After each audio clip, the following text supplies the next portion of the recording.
We are about 4 weeks into the MLB season and everything is going just as we expected. Okay, maybe that's not completely true. Some teams have gone off to unexpectedly spectacular starts, while others surprisingly bad ones. Welcome into Penn State Sports Night. I'm Kelly Warner here with a duo for the ages, Chris Lemmo and Logan Bourandas. Now, it's so easy to get caught up in the moment, especially with the excitement of getting a full season after the dumpster fire that was 2020, but there's still a lot of season left. That being said, tonight we are still going to be deciding whether or not some of these teams who got off to interesting starts are what they seem, or if their record now isn't an accurate depiction of how the rest of the season will go. Now let's kick it off with the Reds. They have the second highest run differential in the league right now and currently stand at number 4 on the MLB Power Rankings. Are you buying that the Reds are for real? Well, Kelly, I am not buying in on the Reds right now, and I think the main reason why is, yes, they've figured out their offense right now, but it's coming from guys who I don't expect to keep it up for the full season. Their leader in home runs right now is Tyler Naquin, and I don't know if you've ever seen him through a whole 162-game season, but it's not really the pace he's at right now.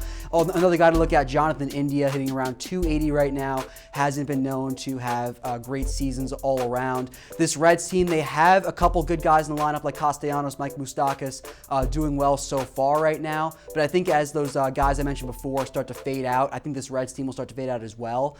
And another big concern is their rotation. They're led by Wade Miley, who's in his mid-30s right now, not really the ideal scenario for the Reds, and this is with their ace Luis Castillo pitching a 7 ERA right now. So I think if the Reds want to compete with teams like the Cardinals, they would have to go into the trade deadline and get a top-of-the-line pitcher or even a bullpen piece. Those are two pieces they lost during the offseason if they really want to compete. Well, Logan, I hate to disagree with you here, but I'm going to have to buy stock in the Reds. I mean, look, I may not be the Wolf of Wall Street, not a known investor here, but you got to get in on the ground floor with this team, and I love what the offense is doing. I mean, to me, Castellanos, Joey Votto, Mike Moustakas, all those guys had down years last year. If you look, they're kind of getting back towards what their career normal is. And as for guys like Jonathan India, I'm a little disappointed that you wouldn't be a believer in a top prospect, but I think he's going to maybe not sustain what he's doing right now, but come close. I really like his bat at second base there. And then there's the rotation. Jeff Hoffman has pitched to an under 3 ERA so far. He's out of Coors Field now, and Coors Field is pitcher's purgatory, the worst place to play for a pitcher. And then they're only going to get better with Sonny Gray coming back, and I'm assuming Luis Castillo will kind of find his groove.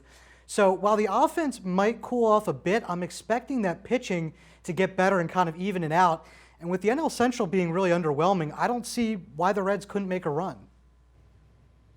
Yeah, I don't know, Logan. The Reds may be for real. We've seen this season that this team can put together ball games with big run totals, and barring any big injuries, this offense could really do some damage. Now let's move over to another fun team, the Royals. They have not lost a series yet and are off to their best start in years. Are you buying into the Royals? You know, I think I got to sell on the Royals, unfortunately. You know, that AL Central is just too competitive, and I don't like that lineup at all. Salvador Perez has come back from injury and has looked awesome. He's looked great. And they have a couple other guys that can hit on that lineup, but they haven't gotten anybody else besides Perez and Whit Merrifield going. Andrew Benintendi, to me, I thought that maybe they might have stolen him from Boston. He still doesn't look like himself. I'm not sure how they're going to get him back hitting again. And then the rotation, I think, is good with guys like Danny Duffy and then a young arm and Brady Singer, but they don't have enough of a rotation. They don't have that ace. When you look at other teams in the AL Central, you've got to go up against Shane Bieber. You got to go up against guys like that. And I don't know how they can compete with the Biebers and the Giolitos and those kind of stars. So I really, it's a great storyline so far, but unless the offense picks it up, they don't have the pitching and they don't have the depth to really hang with these other teams.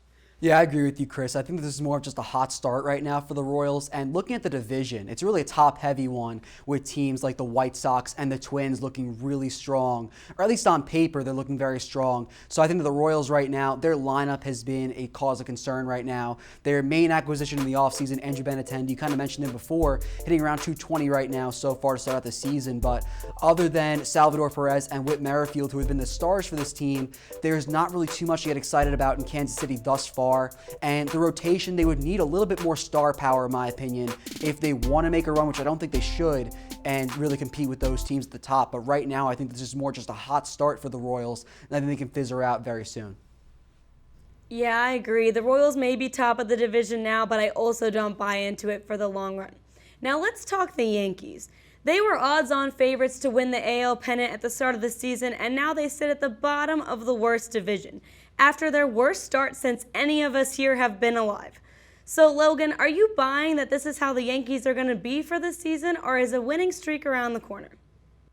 Actually, Kelly, I actually am going to buy into this slow start for the Yankees thus far. And I think the main reason why in past seasons you can chalk up those slow starts due to injuries. But so far, there have been no key injuries to really report on, just poor play. Guys like Gleyber Torres, Aaron Hicks, Giancarlo Stanton, they have gotten off to slow starts. They're hitting under the Mendoza line right now. And Gary Sanchez, who was a home runner bust guy last season, more bust side, he has kind of looked like the exact same guy that we saw. And the rotation, it's really just been Garrett Cole and a bunch of nobodies. I mean, Corey Kluber's looked every bit as a fossil right now so far in this season. And Jameson Taillon, I had high hopes from him leaving Pittsburgh, but he has a 6 ERA right now. He has not looked the same as he has in Pittsburgh. And looking around the AL, really the AL East, the surprising Red Sox have really been the big story for the Yankees right now. Whether it's sustainable or not, we don't know. They're still the AL champion Rays right now, and the Blue Jays can make a strong run right now. But if Aaron Boone can't figure something out with this slow offense, there might be some problems in New York.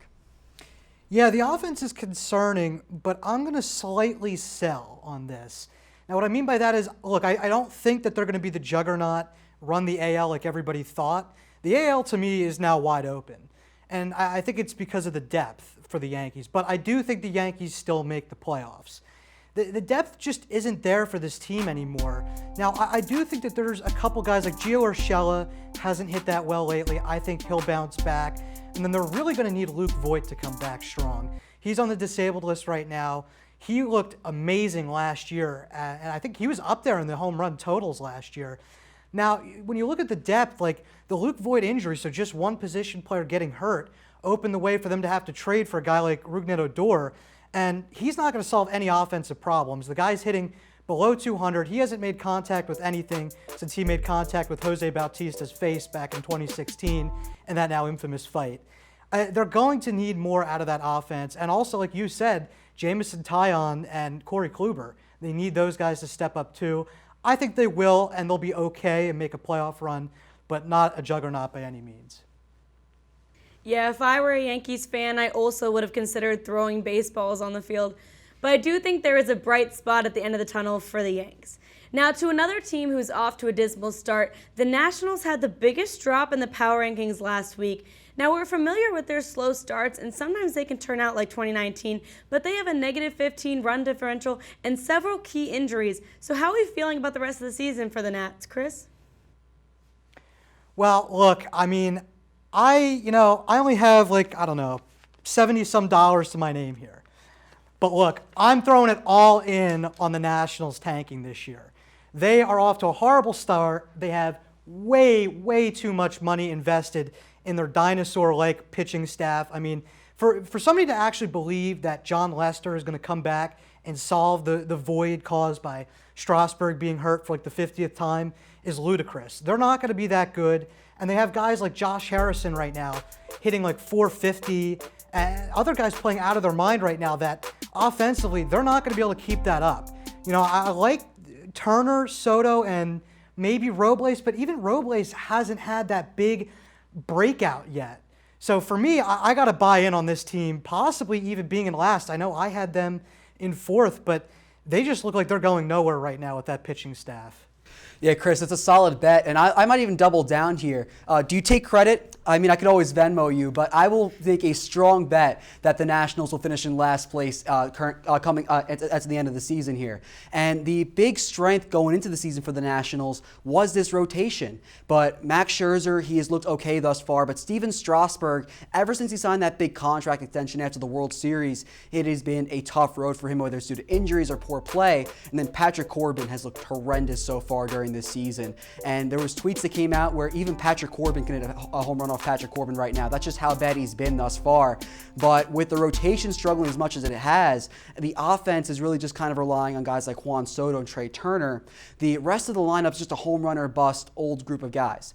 I mean, Josh Bell's kind of another former Pirate where I thought he would be at least decent coming over to DC, but he has not hit a home run yet during the season. And Kyle Schwarber, who's another big power bat, coming over from the Cubs, he only has 1 home run so far on this season. So this is a Nationals team that's been struggling thus far, and especially in the NL East, which is a powerhouse of a division so far this year, I think that the Nationals are on a turn for the worse.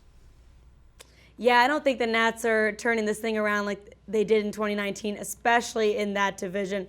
But like I said, we have a lot of season left to go, so we'll have to see how it pans out for these teams. Stick with Penn State Sports Night for more MLB talk. For Chris Lemmo and Logan Bourandas, I'm Kelly Warner. Thanks for watching.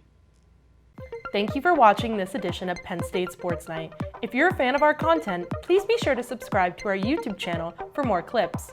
Also, follow us on Twitter at PSSN TV and on Instagram at PSU Sports Night to keep up with all the action. For all my colleagues, we are Penn State Sports Night.